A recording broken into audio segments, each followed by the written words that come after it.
Hello, people. It's us again from Kharischangeworks. Guys, I hope you're all well. Recently, we've been talking very much around the idea of what goes around comes around, the idea of sowing and reaping. Sorry. And also, we've touched again on the whole idea of the attitude and motivation of the Narc, toxic relationships, corrosive relationships, and so on. So I've asked Lara to join in, and I've really enjoyed the idea of having this conversation with her, just to balance things out a little bit and having a different perspective of things. So, in the past, I made a comment regarding the soon-to-be ex-Narc in my life as we stand here and now. In fact, when I made this particular statement to a psychiatrist, or one of the many psychiatrists that she was involved with during her time of madness, I was actually asked to vacate the office because this particular psychiatrist took offense to what I said. What a shame. What a narrow-minded psychiatrist that is. Who knows if this particular chap still practices psychiatry. But in my eyes, he chose to shut his ears to the reality of what was actually going on. Now, here's the statement. And I would like to have your point of view on this as well. Narcs like to be the creator of chaos, whilst in the eye of the storm, it's nice and calm. Statement. What do you think? I agree. Because Narcs, it's all about them. So if they can appear to be stable and calm, and you're busy putting fires out left, right, and center, you're the crazy one, aren't you? And they're very quick to say, but you're crazy. It's all in your head. You're imagining things. When in reality, there's nothing wrong with you. It is actually what's going on. So, yeah, I totally agree with that statement. Yes. See, what happened in my life is where she was calm, totally in control. Her life was, in many ways, dare I say, a normal life. And I was running around doing this, that, and the other, fighting fires, as you've mentioned. And yet, in the midst of her lifestyle choices, which was, I'm going to be at home and remain unemployed.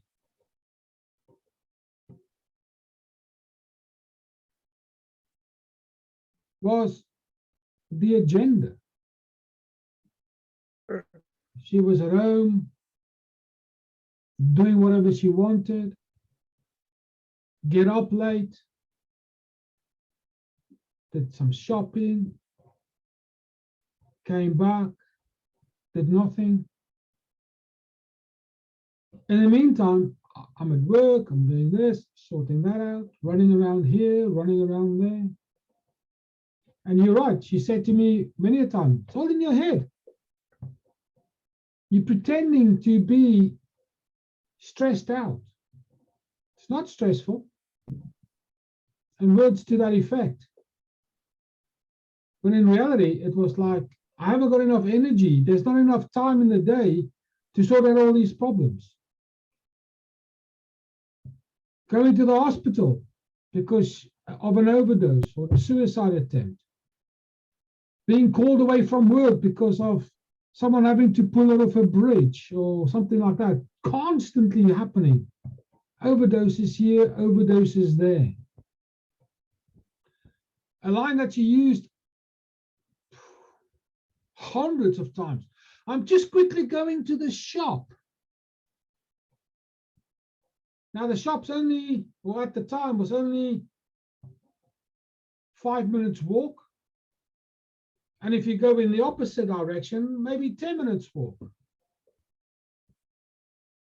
I mean, the kids would say, yeah, she's just quickly going to the shop. She won't be long. An hour, 2 hours, 3 hours later, where the heck is she? And then you wait for that phone call. Police on the line. Oh, we've got your wife. Oh yeah. She's in custody at this moment in time. Oh yeah. We found her on such and such a bridge. On the wrong side of the bridge, we had to pull her off. Concerned motorists. Oh yeah. We're taking her to the local mental health hospital. Oh yeah. We thought her a bit low. 6 hours down the line. All the time. Hundreds of times.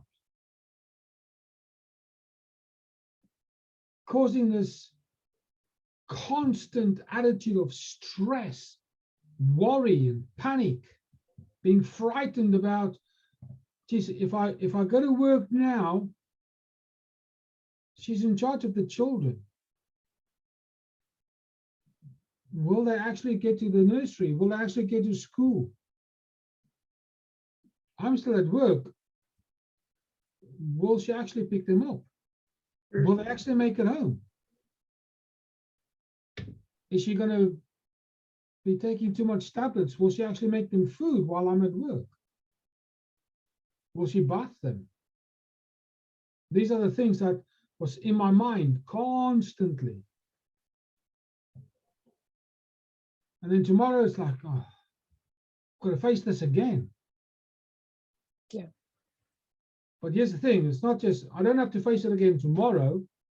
As you well know, you've got to face these fears and these situations every single day. Yes. And yet for them, it's get up, have a shower whenever you want, watch TV all day, read a book.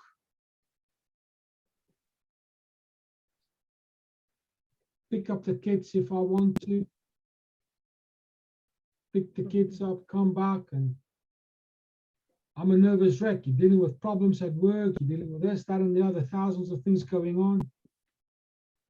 In the back of your head, you're going, well, I went.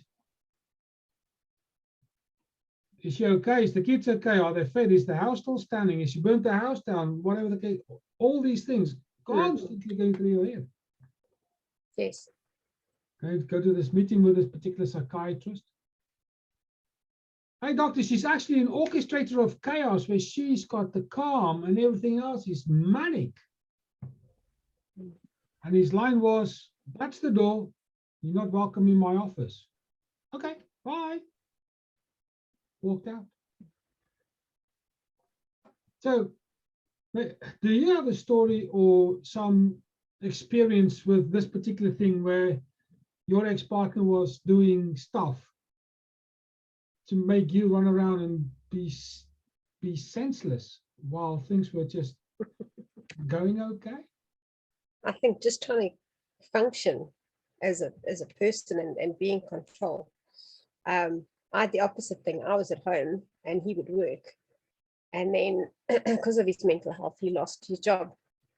And then I had to try and keep things going because he became a hermit.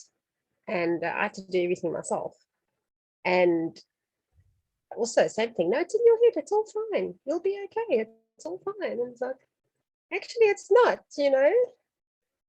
You're going to run around and get kids and do things and make sure there's food on the table and stuff like that. And it's just okay. Yes. They're in their little world. Yes. And what I've noticed is how they do it. Maybe you've got some experience in this as well. They analyze the situation. And they'll say, I'm going to cause chaos financially. I'm going to cause chaos emotionally, sexually. I'm going to cause chaos from social interactions and visiting friends and family. I'm going to cause chaos in every department I possibly can. So when you're at work, they're going to do things. So from an employment point of view, causing chaos. I know I lost 2 jobs as a result of this very thing. 2 jobs I was really, really good at and very successful at.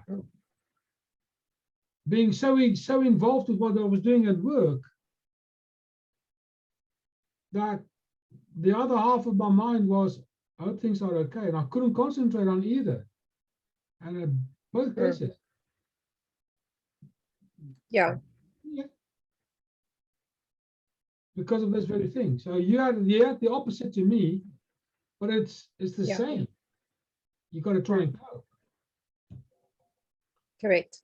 Yeah. So once they cause chaos in this field, it is as if they've laid down a marker. That chess move has been completed. Then they move on to another field, and they move things around, and they put that marker in place. That chess move are complete, and then they move around in another area. Check. My other narc in my life also did that. This person also would do things for attention. Yes. And then the minute it was no longer on that person, it would turn around and then it would be on something else. But they seem to thrive. I don't know if you picked this up. Amidst the chaos, they thrive on other people's misfortune. Yes. If people are sick or terminally ill, they'll be the first one there to be the angels, so that when there's a funeral, oh, we're so glad you were there to help. I never had that. I had the exact opposite. When they were ill, the whole world had to pour out sympathy. But when anybody else was ill, it's because they're weak. In my case, I was told I had to pull up my tutus because I was just a little princess. Because I was ill, because real men don't get ill. Right? I can remember once. Yeah. I can remember once, Lara, it was funny. I had tonsillitis. And the pain was that bad. I actually fainted with pain, lying on the floor. And all I got told was, stop being a little princess and go to work. Terrible. Pull up your tutu, right? That was the idea. I remember another time. In fact, you and I started to speak maybe only a few weeks before that. It was in December. Now in England, in December, it's winter and it's bitterly cold. I had what I think was the flu, not a head cold, the flu. And I was in bed for 2 days solid. The only way I could make it to the toilet was by crawling on my hands and knees. And my body shape was on the bedding. And she managed to make it so that no one would come upstairs to ask me how I was. I would have to get, I had to get on my phone and send messages to the kids. Could you just bring me some water, please? Going down the stairs, I had to go down on my bum. Going up the stairs, I had to go up on my bum. Because I couldn't walk. To be told, just pull up your little tutu, your little princess. Terrible. Absolutely terrible. Excuse me. So, orchestrators of chaos. And they thrive on it. Have you realized it gives them energy? Sucking out all the energy from your situation and it feeds them so they become even more powerful. Have you noticed? The energy vampires, absolutely. Yes. So, folks, when you are involved in a narc relationship or in a corrosive relationship, take note of what's going on in your world as far as your universe is concerned with within that relationship. And if you realize that for the other side, the Narc, for them, it's nice and calm and relaxing in many ways, regardless of what they say. Check what they do. And if you find that you are running around senselessly because of how they stitch you up by lighting fires for you to go and focus on that particular fire. Now, I made a video not too long ago. They over here at point A, and then they start lighting a fire over here, and they light a fire over there. The second version of gaslighting, as I call it, as long as they can have you running around chasing the fires that they lit, they are still remaining in the calm, because they just like point like little witches and little spell throwing angels, call it whatever you like, but they just like kind of point, and the fires just start as if they've got these superpowers. And for you as the prey in the Narc relationship, it feels like your head's going to explode, because you haven't got enough time to deal with fire B, C, D, E, and F, because you're so busy dealing with the fire that's at position A. But in your head, you know that fire B is coming, and there's nothing you can do about it. And you know for a fact that fire C is on its way, and D. But as soon as you focus on that, they pull you back to number A, because they distract you with fire A. And only when they've set enough fires for you, 10, 15 fires down the line, then you can go to fire B. And then C eventually. And in the meantime, they're there watching TV, reading a book, on the phone, having, I don't want to say a nice time, but certainly they enjoy what they do, because it means they control you and your behavior. For the minute you pull away from the behavior that they dictate, then that abuse comes in another way. It has to work like that, because the Narc thrives on being in control. Whilst you dance to their tune, the house and the relationship is somewhat harmonious. The minute you start changing your dance moves to what you want and not what they want, be prepared that there will be a new wave of abuse coming your way. And in many ways, you become happy with the abuse that you're familiar with, because you've become familiar with it.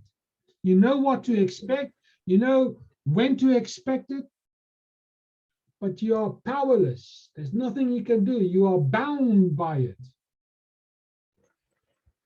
Because now if you were to change tact and a new wave of abuse comes, you basically go back to early years school. You've got to learn how to deal with that, giving them even more ammunition to batter you with.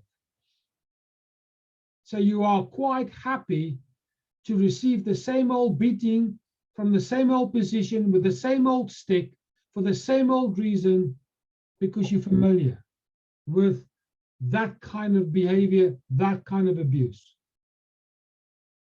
And that is a sad reality. The only way I found, Lara, I don't know about you, but what I found is the only way to break that cycle is to sever it. Absolutely. It's the only way to deal with it. Yeah, you have to starve it. You have to starve it. Absolutely. Totally agree. Otherwise, you will constantly be in that position where you are feeding them. And in many cases, I will go as far as to say, unknowingly. Only when you know, when you've become objective to what's going on, like the video that was put up yesterday. you will note how much they manipulate and how much they bully and control. Only when you become objective to it, seeing it from a bird's eye position or the fly on the wall, like I mentioned in that video, do you see the control, the drive for control? Yes. And I don't know about you, Lara, but it doesn't matter how many people tell you. Straight through. Yeah. It doesn't, there's no plug in here and it stays in. It's, as I've said many times, the tube from here to here is highly polished. You are subjective to a knock. Nothing sticks. Yes, totally agree. Totally agree. And my friend, what I want to say to you is, well, what we're saying to you here is, take note as best as you possibly can in the most chaotic situation, who's doing what. And if you're running around while they're there just pointing little fingers, you're in one. The only way is to starve it. Yes. Run around. You're the one who gets tired. And then you're the one who's going to get blamed for being tired. While they say, I'm not tired. It's all in your head. And they stir the pot of craziness and they mix you in. Yeah. Your fault. You should be stronger. You should be tougher. You should be wiser. You should be whatever. But it's not you. There's a high chance that it is them just stirring the pot of chaos. Yes. Got shoulders as big as watermelons because they've done it for so long. That is a sad reality. Correct. So when you see people with shoulders this big, they've got a big pot and a big spoon, and you're the one that's dancing to their tune, you know exactly what's going on. Yeah. There you go, my friend. That's all I want to say to you. And Lara, as she said eloquently, they thrive on it. It's not here, not from your perspective. They create the scenario where you dance. And it feels like you're going crazy. You're not. They're the ones that are crazy. Absolutely. All right. As always, YouTube admin, like, share, subscribe, comment, hit the bell, pick all. Please tell all your friends, please tell all your family. This channel, as small as it is rich in information because both of us, we have survived this toxic relationship. We're coming at you with personal experience. I don't care so much about education from what I read in a book. It's not the same. You've got to walk this walk. You've got to go to this school. And then you realize just how devastating it is. So whatever your story is, put it in the comments box. Let's have a chat. Absolutely. But for now, this is Mark and Lara from Kharischangeworks, and we will speak to you soon. Bye.